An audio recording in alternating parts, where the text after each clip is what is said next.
사실 우리 모두가 언젠가는 은퇴 시기를 맞이하게 되잖아요.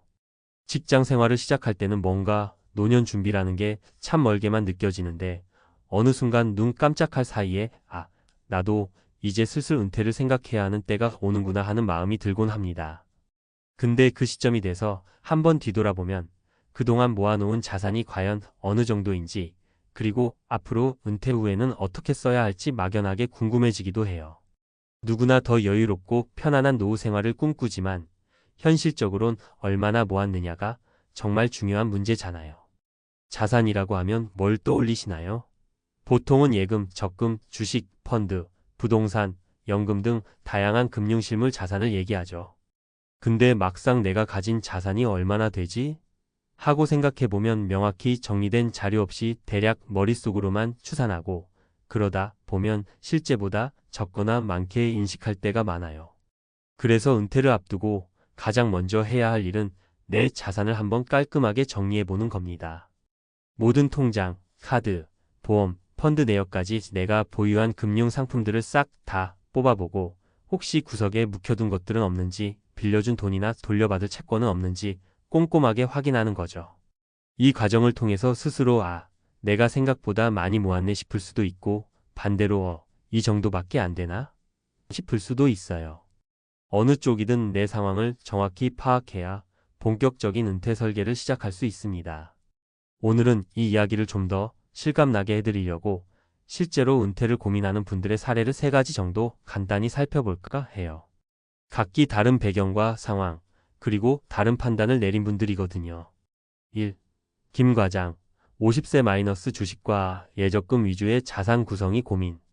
김 과장은 20년 넘게 제조업체에서 근무한 베테랑입니다. 근속 연수만 따져도 오래됐고 중간 관리자 역할도 해서 그간 성실히 월급을 받으며 은퇴 준비를 해왔다고 생각했어요.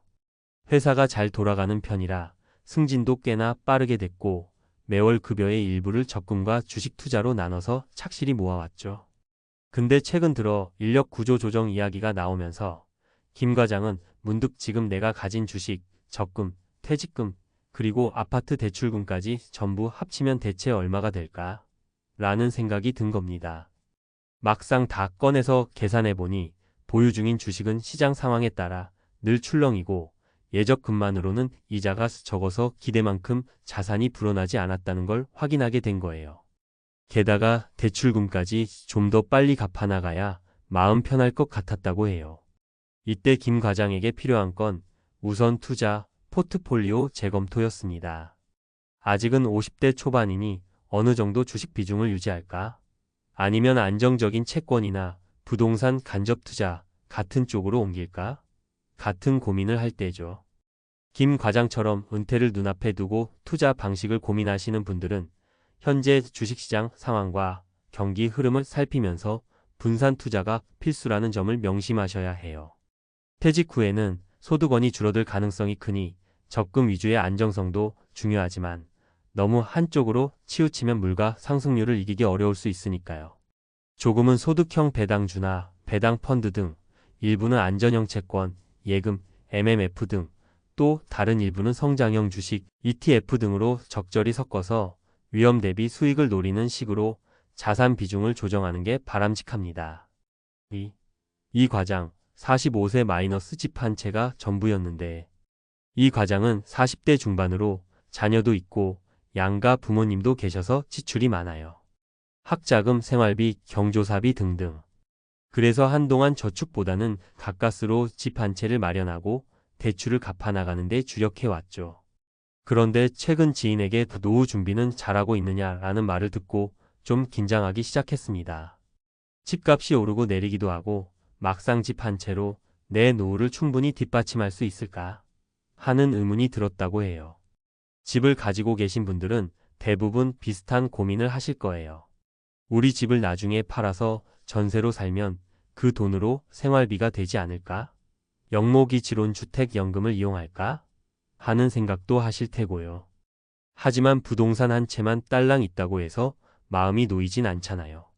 집 한 채의 가치가 내전 재산이라고 해도 실제로 그 돈을 유동성 있게 쓸 수 있어야 의미가 있죠. 이 과장 같은 경우에는 주택연금 제도를 관심 있게 살펴보더라고요. 일정 자격만 갖추면 살고 있는 집을 담보로 연금을 받으면서 계속 그 집에 살 수도 있으니까요. 대신 그 주택의 가치나 본인의 기대 수명, 금리 상황 등에 따라 연금액이 달라지고 나중에 상속 문제도 고려해야 하니 미리 꼼꼼하게 따져봐야 해요. 또 퇴직 전후의 이사 계획이나 자녀 교육, 다른 지역에서의 생활을 고민하신다면 집을 어떻게 처분하거나 유지할지도 중요한 의사 결정 포인트가 됩니다. 3. 최 부장, 60세- 공무원 연금이 있다고 방심해도 될까? 최 부장은 공무원으로 오랜 기간 근무해서 곧 정년퇴직을 앞두고 있습니다. 공무원 연금이라는 든든한 안정망이 있다고 해서 크게 걱정하진 않았어요. 그래도 매달 연금 나오는데 다른 사람들보단 사정이 낫지 않겠어? 라고 생각한 거죠. 근데 막상 은퇴를 코앞에 두고 자세히 알아보니 월급 때처럼 여유 있는 금액이 아니라는 걸 깨달았습니다. 연금액이 시원찮은 건 아니지만 요즘 같은 시대에 은퇴 후 생활비, 의료비, 그리고 여가 비용까지 감당하기엔 부족할 수도 있겠더라고요. 더군다나 시간이 흐를수록 물가가 오르면 연금 실질 가치는 점점 떨어지잖아요. 그래서 최 부장은 일단 본인이 받을 수 있는 공무원 연금 액수를 정밀하게 계산해보고 개인연금이나 퇴직연금 등 다른 수단이 얼마나 보충해줄 수 있는지 살펴보기 시작했어요. 또 연금만으론 부족하다고 느껴서 예전부터 관심 있었던 취미를 살려서 1인 사업이나 재취업을 모색 중입니다. 이참에 좋아하는 낚시용품 관련 온라인몰이라도 작게 운영해볼까 생각 중이라고 해요. 결국 연금이 있다고 방심하면 안 된다는 거죠.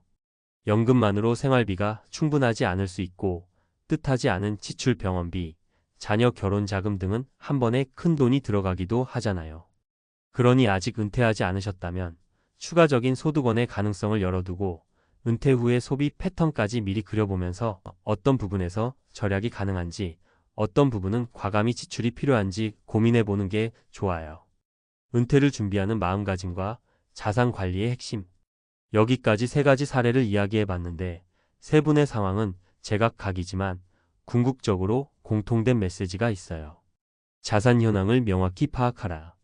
먼저 내 통장, 보험, 연금, 대출 등 모든 현황을 투명하게 적어보세요. 대부분 이 단계에서 생각보다 내가 이런저런 상품에 많이 들었구나, 굳이 들 필요 없는 보험이 있네 같은 점을 발견합니다. 분산 투자의 원칙을 지키라. 무조건 주식만, 무조건 부동산만, 혹은 무조건 적금만 이렇게 한쪽에 몰아넣는 건 위험해요. 퇴직 후에는 수입이 제한적이니 어느 정도 안정성을 갖추면서도 물가 상승률을 따라갈 수 있는 정도의 수익을 기대해야 합니다. 적절한 자산 배분이 핵심이에요. 연금 제도를 잘 활용하라. 국민연금, 퇴직연금, 개인연금, 주택연금 등 다양합니다. 각각의 기준, 세제 혜택, 수령 시기 등에 따라 미래의 실제 수령액이 크게 달라지니 미리 꼼꼼히 알아보세요. 은퇴 후의 지출 패턴도 고민하라. 흔히 은퇴 전에는 돈 쓰는 일이 크게 없을 것 같다고 여기지만 막상 은퇴하면 여가를 즐기거나 여행도 다니고 싶고 병원비나 자녀 지원비 같은 예비 지출이 생길 수도 있습니다. 은퇴 생활에 어떤 라이프 스타일을 꿈꾸는지, 예상 지출은 어느 정도인지 미리 시뮬레이션 해보면 좋습니다. 추가 소득원을 고려하라. 은퇴한다고 해서 갑자기 소득이 0이 되지 않도록 재취업이나 파트타임 혹은 취미와 연계한 작은 사업 등을 고민해 보세요. 요즘에는 인터넷과 SNS를 활용해 비교적 적은 자본으로도 시작할 수 있는 일들이 많습니다. 마무리하며 결국 은퇴 준비라는 건 아주 특별하고 거창한 무언가를 해야만 한다기보다도 지금 내 위치를 정확히 진단하고 여러 가지 시나리오에 대비하는 작업이라고 할 수 있어요. 은퇴를 앞둔 지금 내 자산은 얼마나 될까? 라는 물음 자체가 막연한 두려움일 수도 있지만 한편으론 좋은 출발점이기도 합니다. 왜냐하면 그 질문을 진지하게 던진다는 건 내 노후를 책임질 만한 준비를 지금이라도 하겠다는 의지가 생겼다는 뜻이니까요. 물론 처음에 자산 현황을 따져볼 땐 막막해 보일 수 있어요. 세금 문제, 각종 금융 상품의 복잡한 구조, 부동산 시장의 변동성까지 따지려면 아우 그냥 모르겠다 라고 덮어두고 싶은 마음도 들 겁니다. 하지만 차근차근 하나씩 정리하다 보면 아, 내가 생각보다 이건 잘해왔네. 여기는 아직 조금 부족하니까 더 보완해야겠다처럼 정리가 돼요. 그리고 그 정리 과정을 거치고 나면 은퇴 후 삶에 대한 구체적인 구상이 서서히 잡히기 시작합니다. 가장 중요한 건 지금 당장의 작은 실천입니다.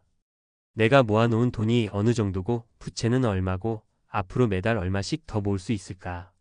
연금 수령 시점은 언제가 최적일까? 은퇴 후에도 나는 어떤 활동으로 소득을 창출할 수 있을까? 같은 질문들을 실제로 숫자로 구체화해 보세요. 인터넷에 돌아다니는 노후 자금 계산기 같은 간단한 툴이라도 활용해 보면 막연했던 게 조금씩 명확해질 거예요. 분명 준비된 은퇴 생활은 불안보다는 기대와 즐거움이 큰 시간이 됩니다. 아직 시간이 충분하다면 서둘러 자산 현황부터 파악하고 투자나 연금 등에서 부족한 부분을 메우거나 재조정해 보세요.